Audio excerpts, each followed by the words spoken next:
Hello, everyone, and welcome back to The Rundown. I will be your host today, Craig DeLuz, coming at you from the West Coast, the left coast, behind the Iron Curtain, otherwise known as the Sierras. But as we all know, I do not do this program by myself. That's right. My name is Mike Piroworski, coming to you live from the East Coast. That's the coast with the most, from the co-host with the most, here on The Rundown. Two-way views, conservative news, and Craig, guess what day it is? Oh, you know what day it is.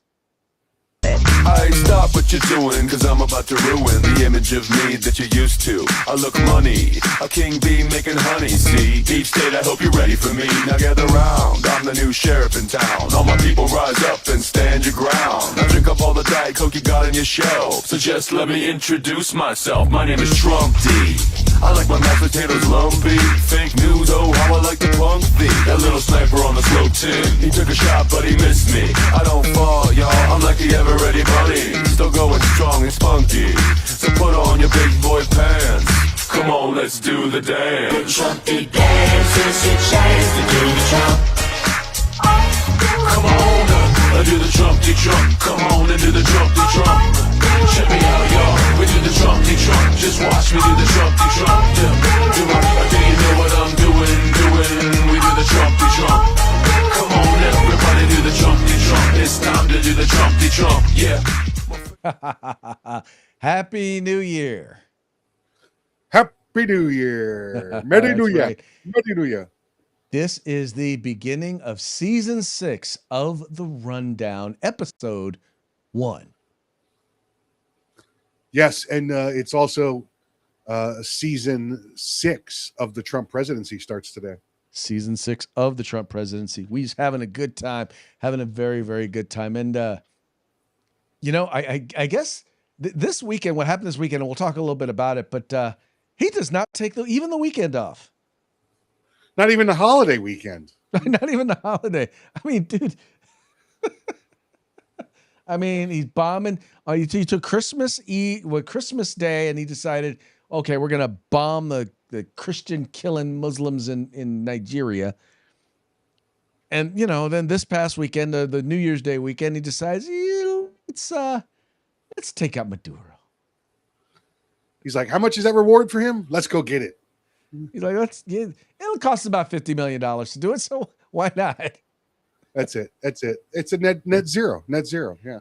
Exactly. Net zero. We say, matter of fact, he in fact said that. He says, well, make sure we check on that. Make sure we don't give it to anybody because they don't deserve it. We got it. We took it. That's it. We got it. Net cost for the operation, zero. Bam. Saving money. Yep. Good stuff. Good stuff. How was your holiday break?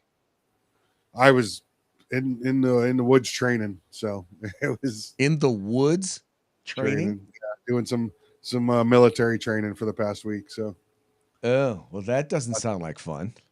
Oh, it was fun. It's just long time. Well, I'm sorry. I'm considering the time of year, and I know here in California, the woods is not exactly a comfortable place to be. It's a little chilly, little chilly out there. Yeah, it ranged from about 20 degrees to 60 degrees with rain in the middle. Yeah, I ain't the one. I'm not him. Definitely not him. But in any case, sir, for me, man, it was relatively uneventful. We got our 200th show in. So I went all the way up to New Year's Eve, and then I did not do a day after New Year's show because I was like, I'm gonna get one vacation day in. There you go. Take the day. Go ahead. Take the day. Approved. Take the day. Good stuff. Good stuff. Hey, talked with Scott today from uscombatgear.com. He gave me a holler today. He's planning on being a shot this year. Yeah. Good people. We'll see him there. Yep. Yeah, very good people. He's telling me usually he goes every other year, but this year he's going to be there. So I'm looking forward to having him there. Talked to Patrick over at the Gun Food, who is watching the program as well. He's wishing us a happy new year. Thank you, Patrick. Same to you. Same to you, my good friend. Same to you, my good friend.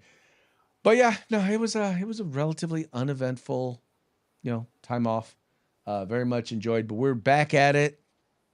Could not have had a better opportunity for a better show with more stuff going on. So let's get ready to jump right into it and start off the way we usually do with a quick shout out to our sponsors. There we go. Hitman Industries, hitmanindustries.net. Get on over there. They got AR barrels for rifles, for pistols, any length, any caliber you desire. Check them out. You can also get different kinds of rifle barrels, shotgun barrels, and pistol barrels. So check them out. That's hitmanindustries.net.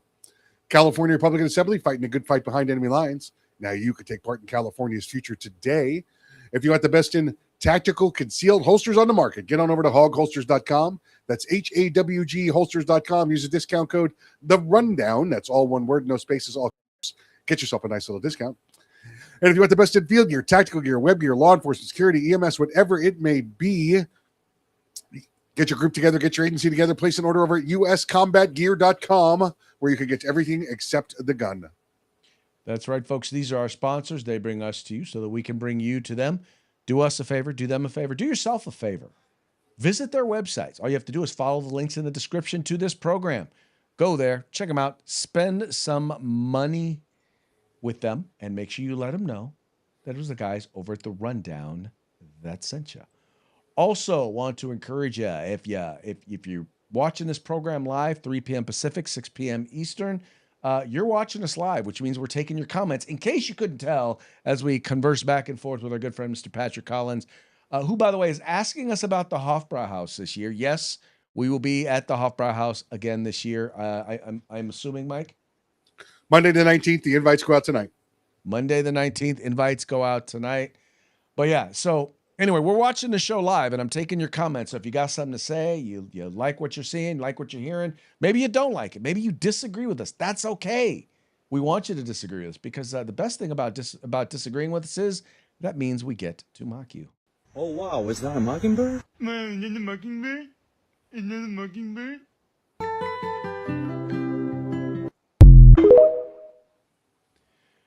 Yeah, we will mock you. That's it. We will make you our little bird. We will make you our little bird.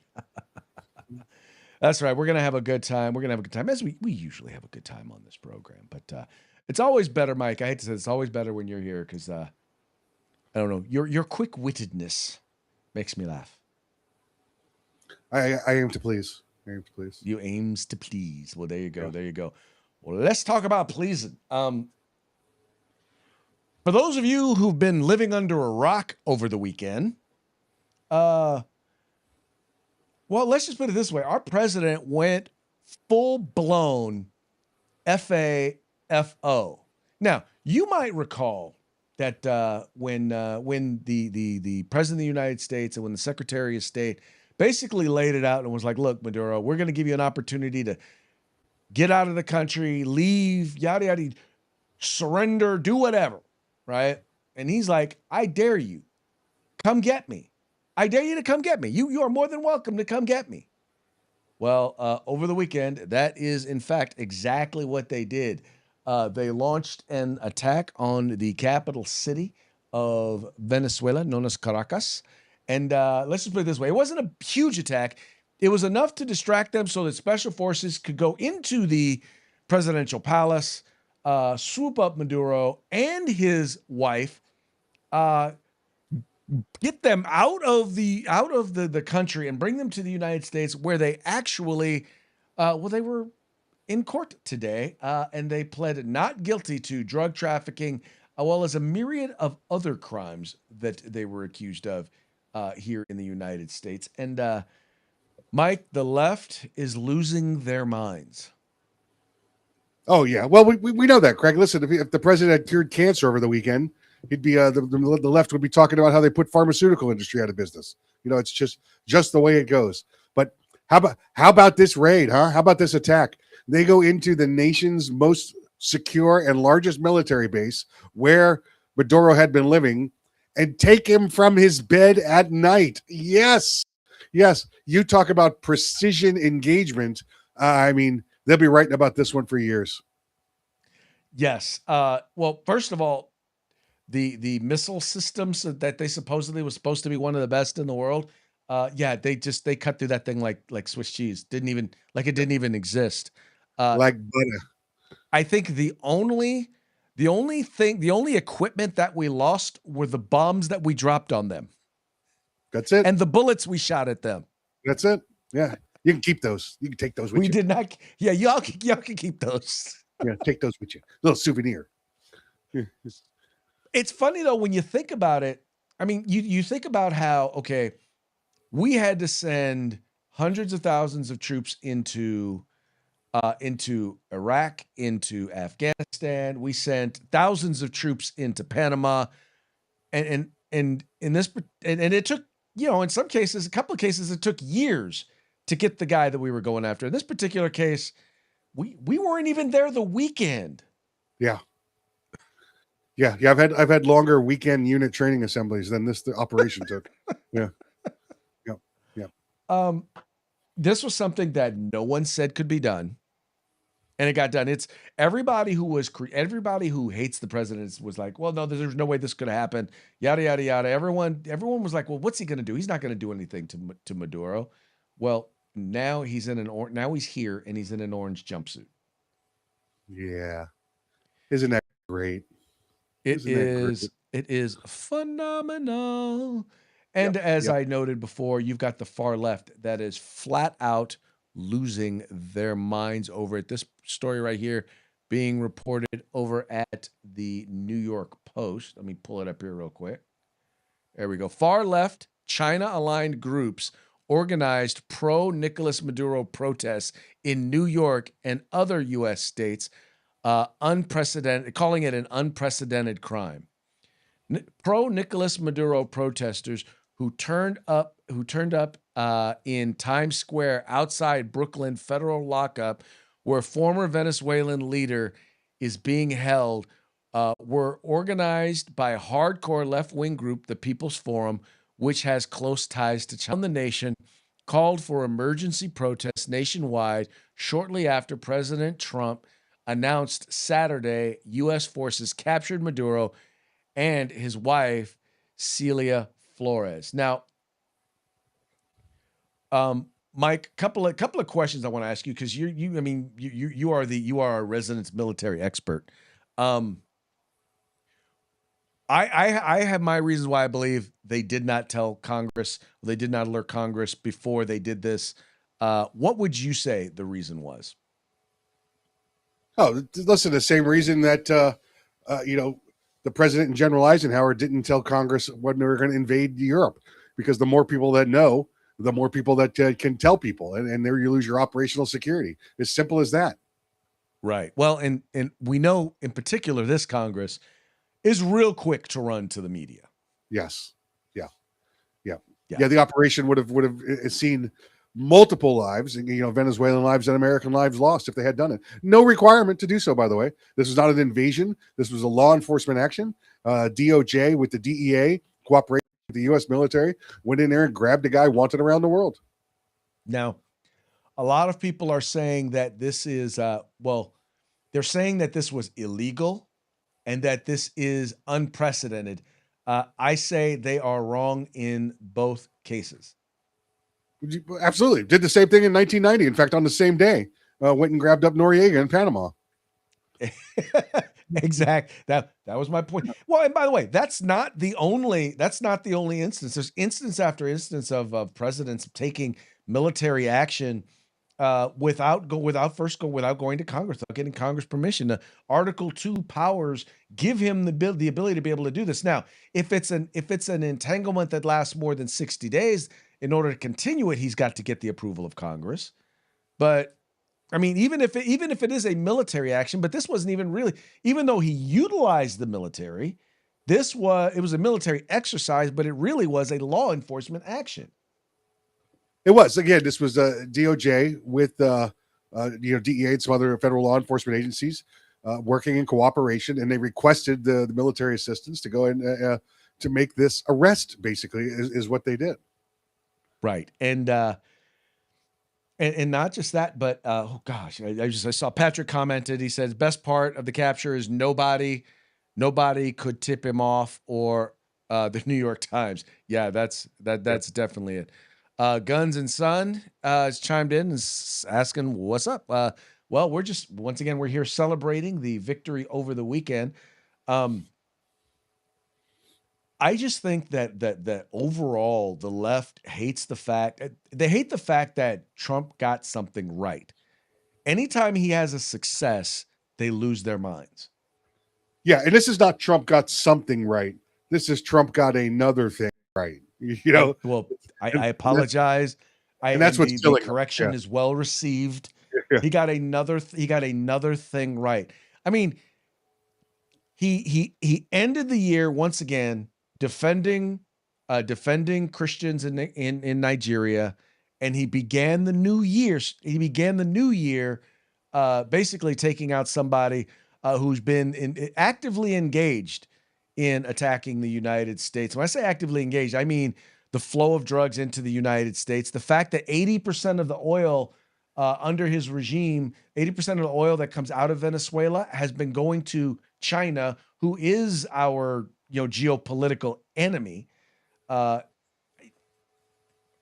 well as, by the way, that was the other thing I totally forgot. You do know that almost, as far as I know, I'm not saying no Venezuelans lost their lives, but there were more Cubans who lost their lives than Venezuelans because the guys guarding him were actually Cuban security. What's that tell you about the security in the region, huh? Yeah. Anyway, overall, hats off to the president. Hats off to Mr. Hicks. By the way, did you watch the Secretary of State's press conference? You mean a little F around and find out? I think I did. Oh, not just the FAO. See, he didn't just pull the FAFO. He pulled a biggie line. If you don't know, now you know. Now he didn't say it like that. Yeah. But he said, well, if you don't know, if they don't know, now they know. That's it. And I was like, Marco is quoting Biggie as Secretary of State. Yeah. That's it. I had a young man, who calls himself a Republican, but he was very upset because he's like, this move is causing us to lose respect around the world. And I'm like, by invading or by ignoring the sovereignty of other countries. Because he was like, Rubio's, he's talking about these countries are not in our backyard. They're sovereign nations. And I'm like, okay, first of all, dude, let's just be real. Yeah, they're sovereign nations. But the rule of the jungle, and by the way, let me clarify.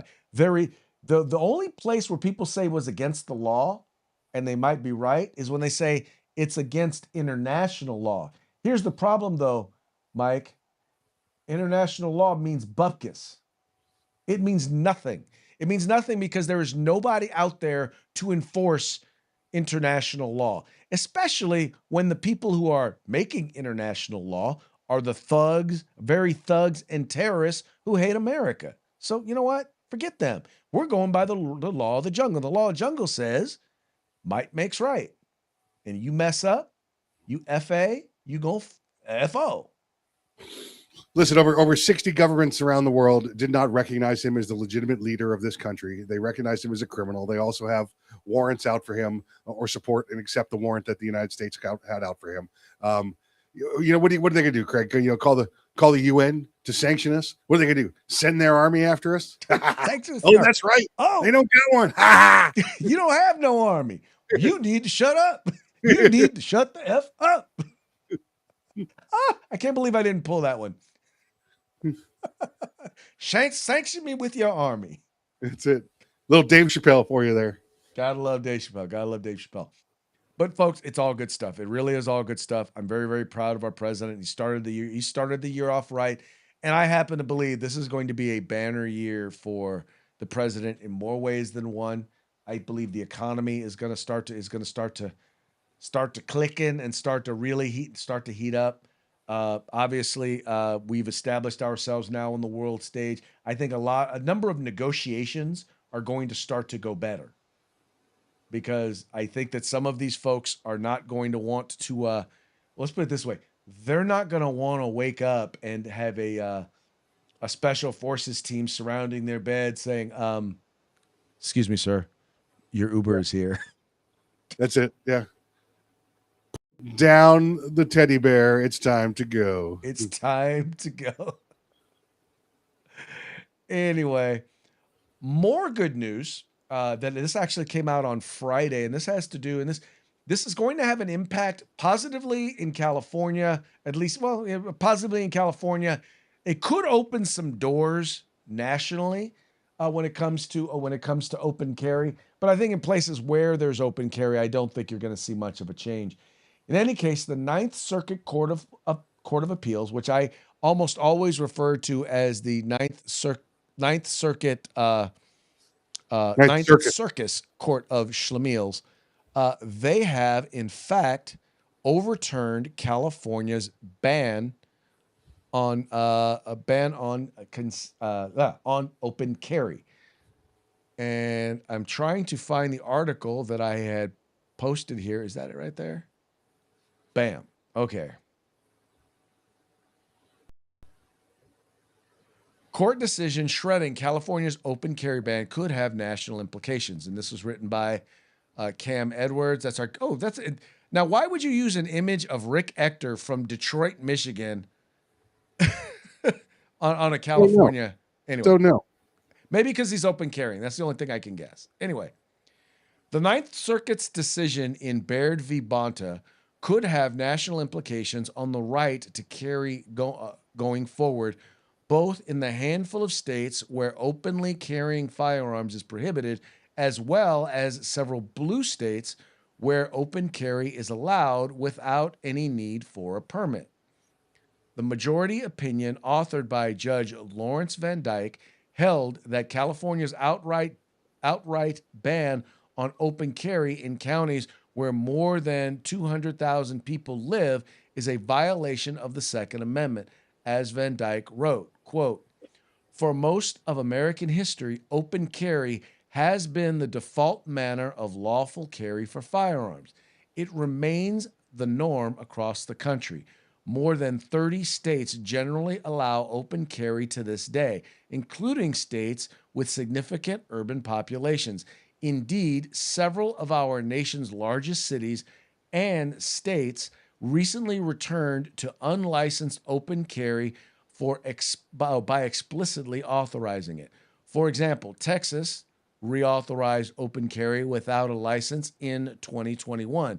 Kansas likewise transitioned back to allowing open carry without a permit in 2015. And other states that placed restrictions on open carry in recent decades have also removed those burdens. Now, the interesting thing about it is the guy who sued is a guy who moved to California from Oregon, and he moved into a rural state.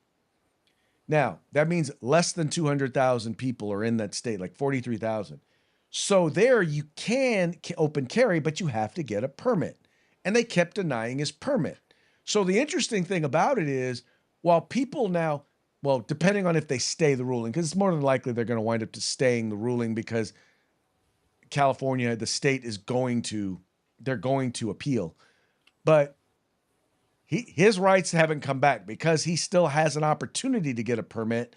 What he should have done was, I forget what they call it, but the problem was that because they consistently denying it and it's supposed to be shall issue, she should have gotten some relief. He's not actually going to get any relief out of this decision, at least not out of this at this particular level.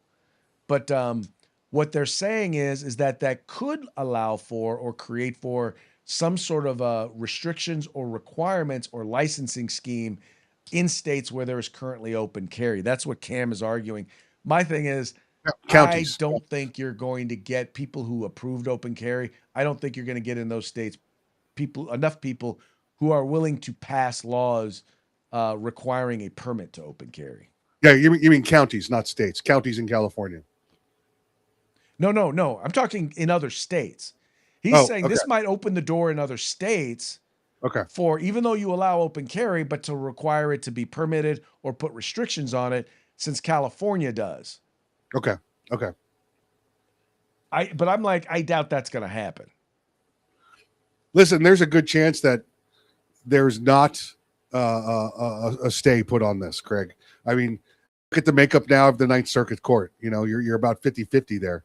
You know, there's a very good chance when they pull, 13 or 14 justices in to listen to this again, that they agree with it. Because thank you for Donald Trump, by the way, who's done nothing for the Second Amendment, you haters out there. He created the ratio of conservative appointed justices in California and in the Ninth Circuit. The problem is that whenever they do en banc, in particular on gun cases, the Chief Justice of the court out here, not the Chief Justice, but the guy who's over it, the presiding judge, he tends to almost always select 11 judge panels that are anti-gun. Even with the evening of the numbers, it's very difficult to get a significant majority of believers in the Second Amendment, of people who support the Second Amendment on the panel. So now that's not to say that an 11 judge panel hasn't ruled in favor of gun rights, but when they do, it's because what is being done is so egregious. And you may very well be right. This may fit within that. Yeah, and listen, if he does that, that just makes the appeal at the next level easier, because they could show his bias towards that en banc. Yeah, no, most definitely. Yeah, it is weird how he always, first of all, he always winds up on the panel. Once again, he doesn't want to show up on every en banc, because what we do out here is they don't get all. It's in smaller circuits. It's all of the justices. In the ninth, because it's so big, they only take 11, and he always winds up on the panel when it's a gun case. Yeah, we'll see. I mean, this was easy when you look at what they decided, Craig. They had to go back and prove the history of this, right? And Craig, did they have to go back to this country when it began, 1776? No. Well, let's go back to, did they have to go back to California when it became a territory in 1848? No. When it became a state in 1850? Did they have to go back that far? No. They went back to 2012, Craig, and proved that in 2012 it was legal and the norm in California. You could carry, well, in 2012 they banned the complete ban of open carry, with the exception in rural counties. It was 1967, the Mulford Act, where they banned legal carry of loaded firearms. So before that, between 1967 and 2012, you could carry a firearm openly. It just could not be loaded. Oh yeah, that works. That works great. Yeah, well, exactly. Yeah. Anyway, but ultimately, and this is what's funny is that the thing about open carry is open carry was the standard. In fact, back around the nation's founding, the idea of carrying a gun, secretly carrying a firearm, was not illegal. It was just considered it was considered dishonest and cowardly. Yeah. Yes. So yeah, they're going to have a real hard time to finding legal precedent that makes this okay. The only thing that they're going to be able to do is they're going to say, well, in these counties, they also have the opportunity, or they can actually apply for, and they have the ability to conceal carry. Yeah. And then we know how they feel about that. We just saw that. Yeah, exactly. Anyway, interesting stuff. But when you see Californians starting to get gun rights, you know that things have gone awry for the left. Oh yeah. Yep. Absolutely. Trust me, I know. I mean, when you have folks like this aide there for Mamdani, I could not believe this when I read it, and sadly I couldn't fit the entire headline on here, but I wanted to share this with y'all because I am like, this was just beyond unbelievable. Mamdani's tenant advocate wants to seize, quote, white supremacist private property, because owning private property is white supremacy. Wait, there's more. C. Weaver is her name, and over the years, she has made no secret of her anti-freedom and overtly racist views. Here we go. Quote, will transition from treating property as an individual good to a collective good, she promises. Whites especially will be impacted. It gets worse. Weaver, who is officially Mamdani's director of city office to protect tenants, called to, quote, seize private property back in 2018. The following year, she said, quote, private property, including any kind of especially home ownership, is a weapon of white supremacy. She has since deleted the X account where these fascist and racist comments were made, but the internet is forever. Regardless, unless she publicly backs off these comments, deleting them can only mean she has not changed her views, but is looking to hide her true beliefs. So in other words, and this, by the way, Mike, leads to or is a part of or confirms part of what Mamdani has said he wants to do, which is, look, if landlords are not willing to either upkeep their property, then if they're not willing to do what we tell them and keep rents artificially low, then we're going to go ahead and we're going to seize their property, and the state is going to control it. Yeah, if you want to see Second Amendment rights in play, go ahead and start seizing property. Go ahead, watch what happens. Watch what happens. This is, but the problem, Mike, is this is now the government in the symbol of Western prosperity and free markets, which is the city of New York.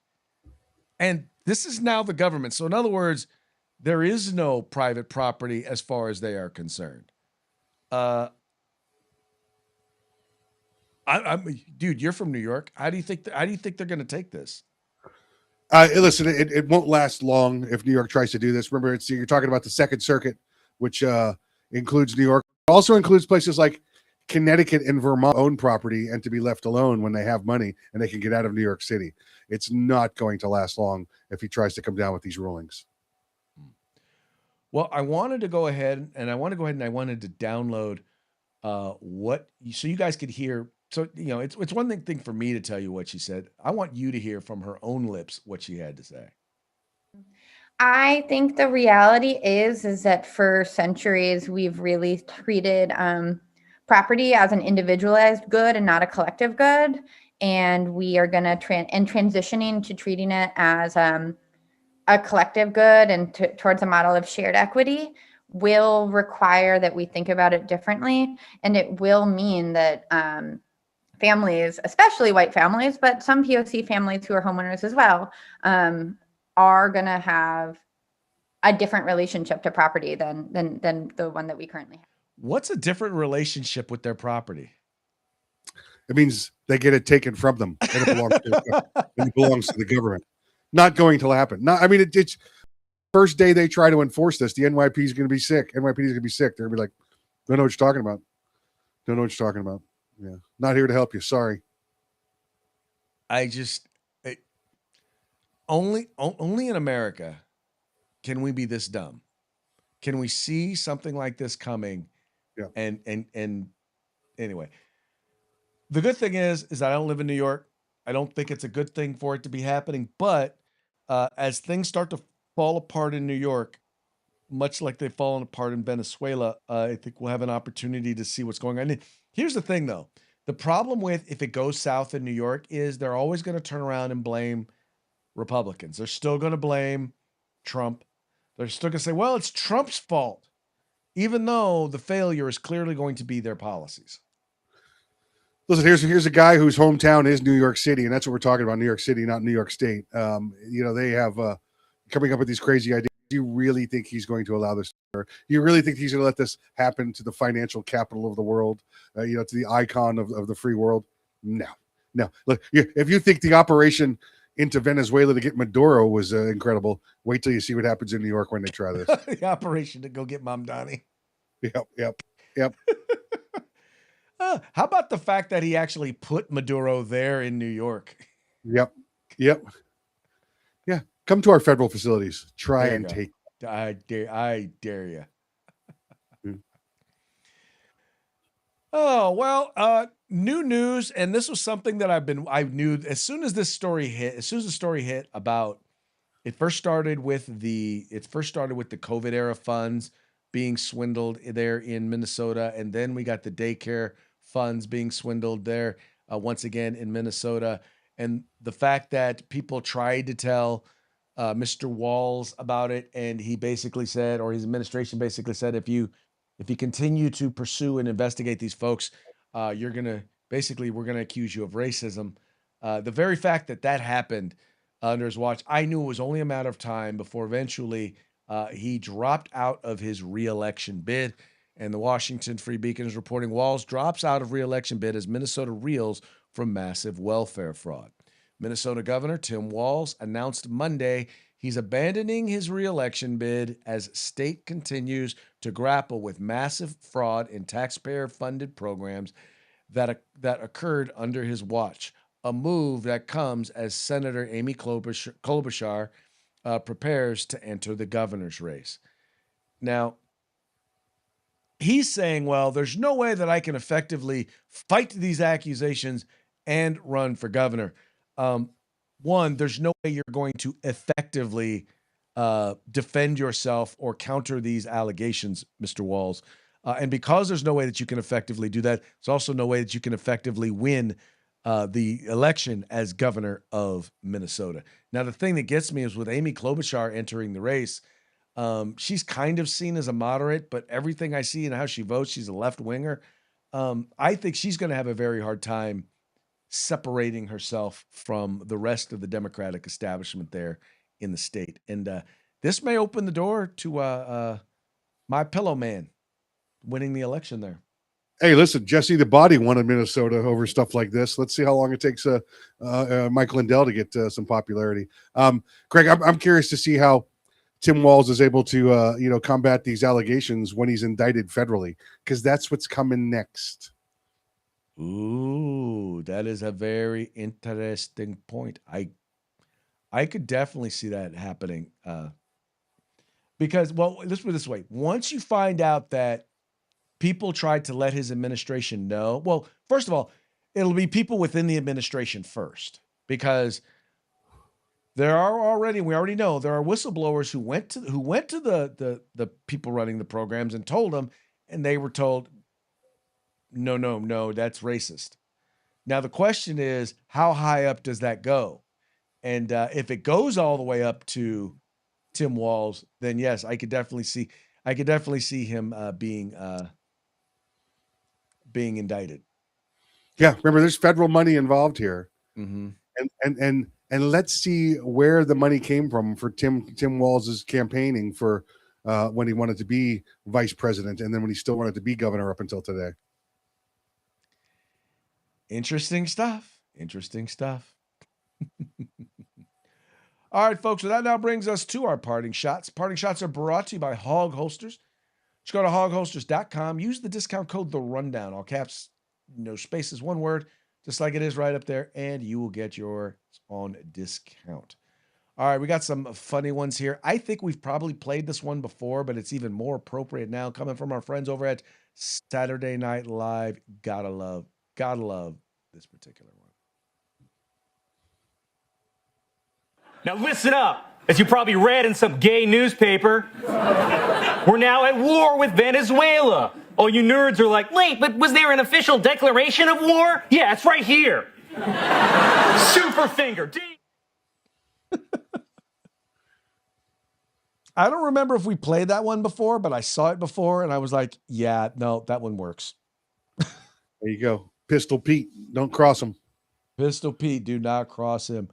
And it appears that Maduro seems to be finally on board with our efforts to make oil great again there in Venezuela. Make oil great again.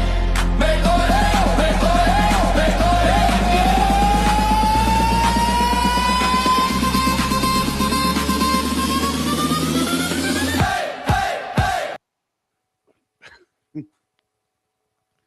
Gotta love AI. Oh, you have got to love AI. It's scary how good it is getting. Yeah. Yeah. Oh, Those yes, it is scary how Trump good it moves. is getting. This next one, if you haven't had a chance to attend a DSA convention, Democratic Socialists of America, I'm willing to bet it would be an experience, as Nick Freitas shares with us right here. My first Democratic Socialists of America conference. I can't wait to get started. I have already asked people to be mindful of the chatter of their comrades.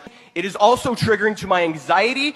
That's right, guys. Mind the anxiety. I'm looking at you, dude. Please do not use gendered language to address everyone. Oh, it's my bad. I apologize, they, them, or whatever. We have a lot of disabled comrades, and a lot of those are invisible. I don't know, comrade. I feel like invisibility is more of a superpower than a disability. Please don't go into that space with anything that's like an aggressive scent. Kind of a tall order. I don't think half the people in here have showered for a while. So let's take a deep breath.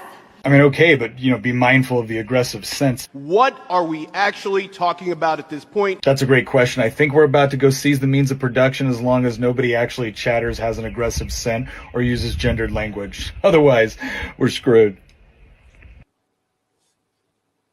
That guy is hilarious. He's good. And then finally, I literally came across this one after my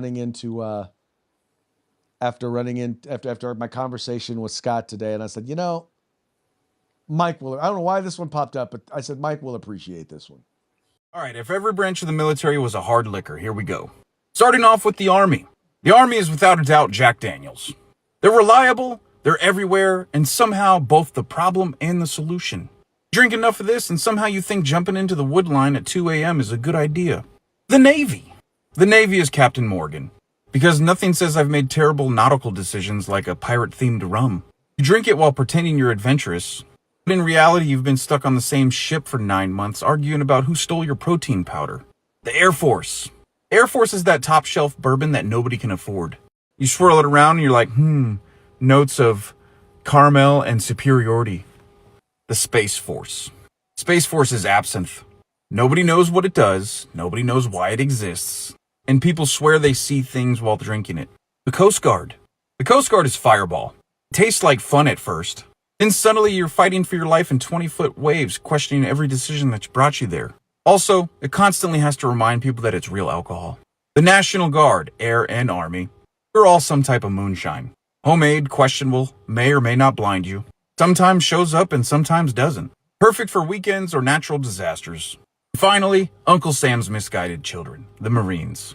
There was some debate on what the Marines should be, whether it be Mad Dog 2020s or Everclear. I'm going with Everclear on this one. This isn't a drink, it's more of a dare. This isn't something you sip, it's something you survive. Everybody remembers their first encounter with Everclear, just as everybody remembers their first encounter with a Marine. That wraps it up for this series. I really appreciate. All right, I gotta say, the most accurate, in my opinion, was the Coast Guard. Yeah, accurate, all pretty accurate. Yep. They were all pretty accurate. Yep. But I said, okay. I was like, Michael loved this one. Yep. Have you seen that one before? I have. I might have given like the Air Force like wine coolers though. That might have been the only wine difference. Coolers. Yeah. All right, folks. Well, that brings us to the end of our program. But before we go, we're going to give one more quick shout out to our sponsors. Yep, Hitman Industries, hitmanindustries.net. Get on over there, get yourself some barrels. They got AR barrels, rifle caliber, pistol caliber, anything you desire for your next AR build or rebarrel your current AR platform. That's hitmanindustries.net. California Republican Assembly fighting the good fight behind enemy lines. Now you can take part in California's future today. And if you want the best in field gear, tactical gear, web gear, law enforcement, security, fire, EMS, whatever it may be, get your group together, get your agency together, place an order at uscombatgear.com where you can get everything except the gun. All right, folks, I just want to say a quick thank you to everyone who tuned in today. Thank you for tuning in. I want to say a quick thank you to all those who chimed in today and commented. And want to encourage you in the future, please make sure like, share, subscribe, and comment. Encourage your friends to do the same. We will be back tomorrow on Taco Tuesday. Till then, y'all have fun, stay safe, and we will see you mañana.